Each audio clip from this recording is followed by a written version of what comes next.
तो हेलो दोस्तों, आज हम फिर एक बार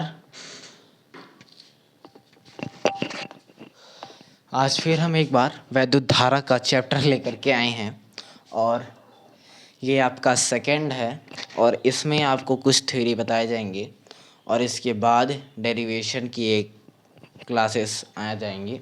ठीक है, तो आज हम जानने वाले क्या हैं, उसमें ओम का नियम भी जानेंगे और धारा घनत्व, गतिशीलता, अन्य ऐसी बहुत सारी चीज़ें हैं जो कि आज की इस क्लास में हम जानने वाले हैं। तो हम वीडियो को स्टार्ट करते हैं और अब पहली बार यदि चैनल पे आए हैं तो सब्सक्राइब करिए, शेयर करिए और लाइक करिए। ठीक है, थैंक यू। अब हम स्टार्ट करते हैं वीडियो को और ज़्यादा से ज़्यादा आप शेयर करिए। ओके, तो आपको जानना है आज, सबसे पहले हम जानेंगे कि हमारा धारा घनत्व क्या होता है। ठीक है, सबसे पहला टॉपिक आपका है धारा घनत्व किसे कहते हैं।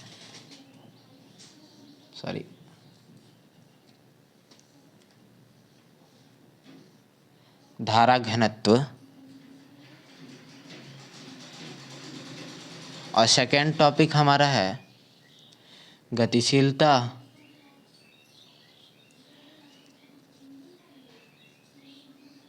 और थर्ड टॉपिक आपका है, इसके बाद हम जानेंगे ओम का नियम,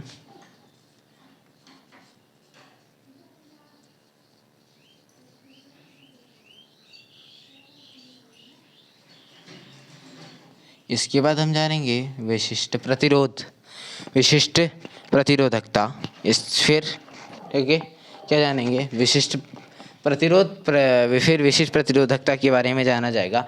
अब फिलहाल के लिए मैं इतना जितना लिखा हूँ ये बहुत ही इम्पोर्टेंट चीज़ें हैं और आपको हर एक वीडियो, हर एक टॉपिक डिटेल में बताया जाएगा और आप जल्दी चैनल में ज्वाइन होइए। ज़्यादा से लोग पास शेयर करिए, आपके आसपास के लोग जितने हैं उनको शेयर करिए, इससे पूरी उनकी शिक्षा फ्री क्लासेस आपको यहाँ पे दी जाती हैं यूट्यूब पे।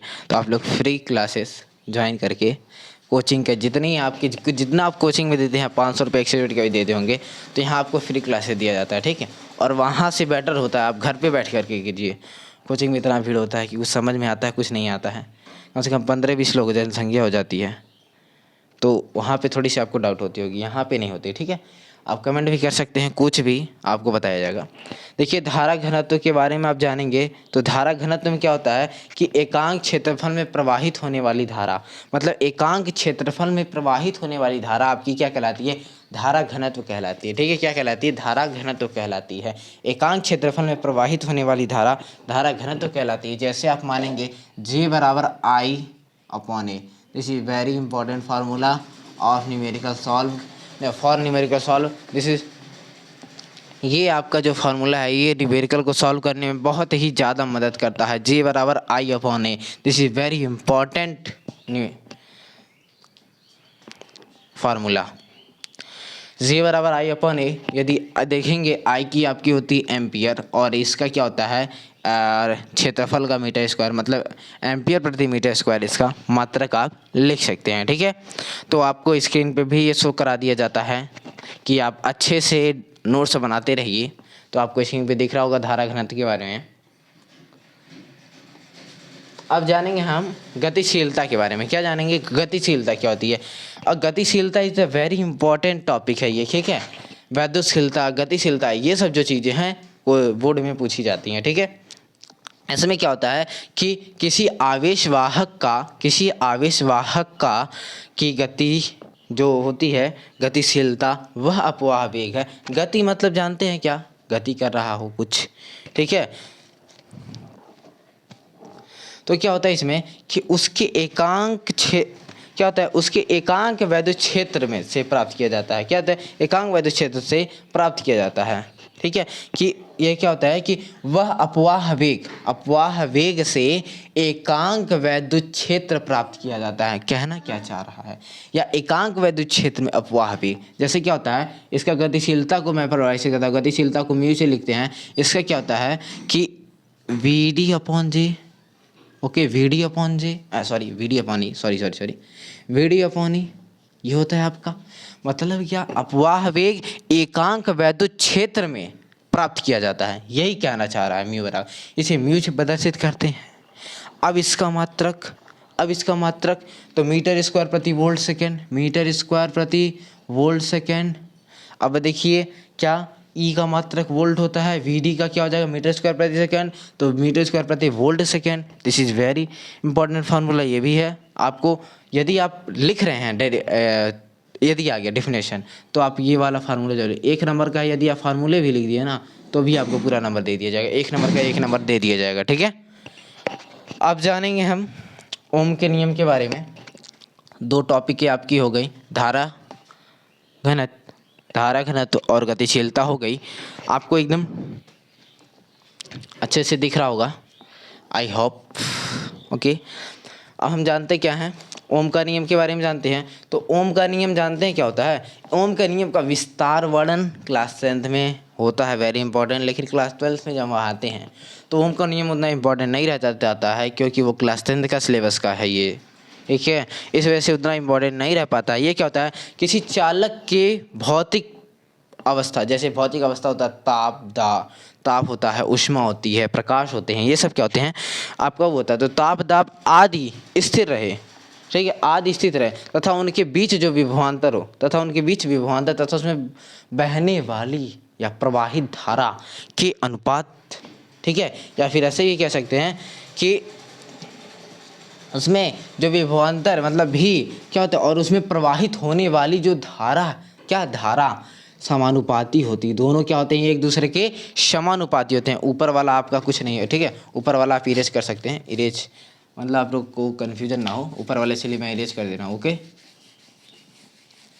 तो मैं क्या कहना चाह रहा हूँ यहाँ पे ध्यान से समझिएगा कि इसमें क्या होता है कि ओम के नियमानुसार मतलब भौतिक अवस्था, ब्राह्य अवस्था मतलब भौतिक अवस्था, जैसे ताप दाब आदि क्या नहीं स्थिर रहे, तो उसमें जो विभवांतर हो रहा है उनके सिरों के बीच जो विभवांतर भी है उसमें प्रवाहित होने वाली धारा मतलब आई कि क्या होता है ये समानुपाती होता है। क्या होता है, समानुपाती होता है। और यदि इस प्रपोर्शनल को हटाया जाए मतलब भी प्रपोर्शनल टू आई, तो मतलब भी कोई यदि प्रपोर्शनल को हटाया जाए तो यहाँ पे क्या हो जाएगा, आई तो रहेगा ही और प्रपोर्शनल के लिए आर लग जाएगा। ओके, यदि मैं यहाँ से आर निकाल लूँ तो ये मल्टीप्लाई में तो कहाँ चल जाता है, डिवाइड में, तो वी अपॉन क्या हो जाता है आई।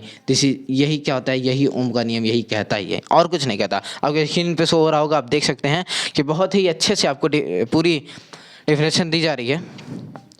ओके, अब हम जानेंगे क्या कि प्रतिरोध क्या होता है, विशिष्ट प्रतिरोध क्या होते हैं, इन सभी के बारे में जान लिया जाए।